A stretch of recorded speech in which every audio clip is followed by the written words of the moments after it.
भिवंडी तालुक्यातील भरोडी गावामध्ये सुधीर पाटील यांच्या घरी गणपती बाप्पा विराजमान झाले होते। बाप्पांची पूजा आरती पाटील परिवाराच्या वतीने मोठ्या जल्लोषामध्ये करण्यात आली। गेली अनेक वर्षापासून बाप्पांची स्थापना पाटील परिवारामध्ये करण्यात येते आणि पाटील परिवाराच्या वतीने विविध धार्मिक कार्यक्रमांचे आयोजन बाप्पाच्या आगमनात तत्पश्चात करण्यात येते। यावर्षी देखील विविध कार्यक्रमांचे आयोजन मोठ्या जल्लोषामध्ये पार पडले। पाटील परिवाराच्या वतीने बाप्पांची पूजा आरती मनोभावे करण्यात आली। त्यासोबतच अनेक मान्यवरांनी त्यांच्या घरी निवासस्थानी बाप्पाचे दर्शन घेतले। उपस्थित झालेल्या सर्व मान्यवरांचे पाटील परिवाराच्या वतीने स्वागत सन्मान देखील करण्यात आले। प्रथम सर्व भाविकांना गणेश चतुर्थीच्या हार्दिक शुभेच्छा आणि सर्वांना गणेशोत्सव हा आनंदाने साजरा करावा हीच प्रार्थना आहे। घरातला वातावरण तर सर्व खेळीमेळीचं आहे आणि गणरायाचं आगमन म्हणजे एक वर्षाने आम्ही आनंदाने वाट बघत असतो सर्व गावातली मंडळी आणि बाप्पा आपल्या घरी येणार बोललं तर घरात सर्व आनंदाने वातावरण हे उत्साहात राहतोच गावामध्ये। गणपती बाप्पा चरणी माझी हीच प्रार्थना आहे की सध्या माझ्या गावावरती भरोडी गावावरती बुलेट ट्रेनचा प्रोजेक्ट आणि विरार अलिबाग मल्टी मॉडल कॉरिडॉरचा प्रकल्प हा भरोडी गावावरती आलेला आहे। तर त्या विरार अलिबाग प्रकल्पामध्ये भरपूर शेतकऱ्यांची जागा ही प्रलंबित आहे, प्रश्न सुटायचा आणि गणरायाकडे एकच साकडे घालतो की माझ्या गावातल्या शेतकऱ्यांना चांगला भरभराटीचा भाव येऊ दे आणि शेतकऱ्यांना मोबदला हा चांगल्या प्रकारे मिळू दे हीच गणरायाचरणी प्रार्थना। घरी गणेश भक्त जे आलेले आहेत त्यांचं आम्ही आमच्या गणरायाचे दर्शन व्यवस्थित घेतात दरवर्षी सरावटप्रमाणे आणि त्यांचं आम्ही एकदम मनमोकळ्या मनाने सहर्ष स्वागत करीत असतो दरवर्षी। गणराय गणपती बाप्पाचं आगमन हे आमच्या घरी वर्षानुवर्ष होत असतो आणि बाप्पा वर्षाने आपल्या घरी येणार म्हणजेच सर्व आनंदाचं वातावरण तर असतोच आणि जेव्हा बाप्पा आपले विराजमान होतात तेव्हा बाप्पाच्या भक्तीमध्ये 10 दिवस कुठे निघून जातात हे काय आपल्याला कळतच नाही। म्हणजे एवढे आम्ही बाप्पाची मनमोकळे भावने श्रद्धेने आम्ही भक्ती करत असतो। आज गणेश उत्सवाच्या आणि गौरी गणपतीच्या मी मरोडीकरांना शुभेच्छा देतो। आम्ही गणपती दर्शन करत असताना आम्ही शहरात जेव्हा फिरतो आणि आज गावात आल्यानंतर जी पारंपरिक पद्धतीने जे आपण म्हणतो की जो एक घर आहे, एक मोठा घर आहे आणि जी आपल्या घराची एकोबा आहे, एका घरात एक गणपती मोठ्या घरात ज्या पद्धतीने ते आज ह्या गावात बघितल्यानंतर खरोखरच ग्रामीण विभागात आजही सुद्धा हे संस्था जपल्या जातात। त्याबद्दल परत एकदा सगळ्या गावकऱ्यांना गणपतीच्या शुभेच्छा देतो।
गणपती बाप्पाची सवारी बघू शकता मित्रांनो. तर आलेला आहे आता एक बाप्पा आलेला आहे. गणपती बाप्पाची सवारी बघू शकता तुम्ही एकदम थाटा माटात. गणपती बाप्पा मंगल मूर्ती पुढच्या वर्षी लवकर या.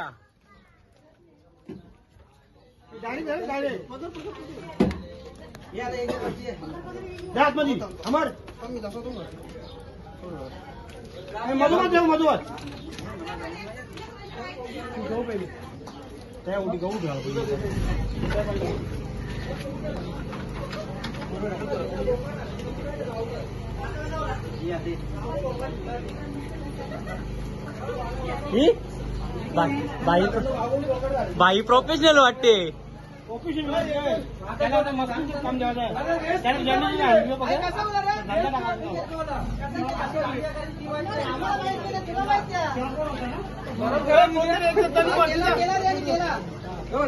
तर मित्रांनो हा आहे आपला अरेंजमेंट.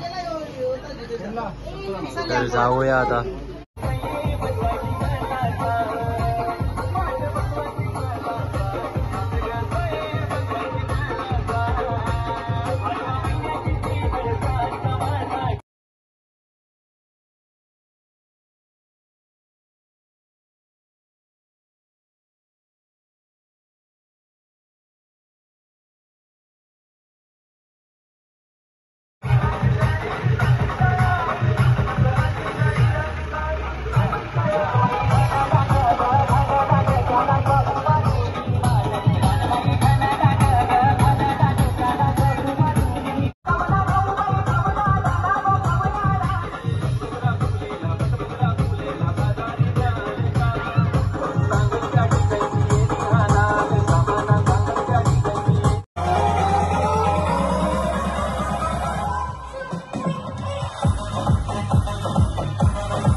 लफड़ा करायचा सोडायला मग पळाय एकच जाऊ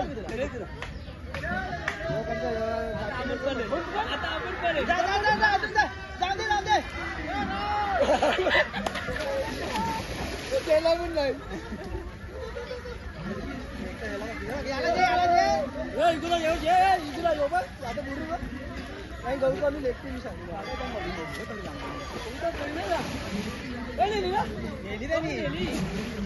डायरेक्ट टाकून वाटते कोण तू माझ्या फोटोवर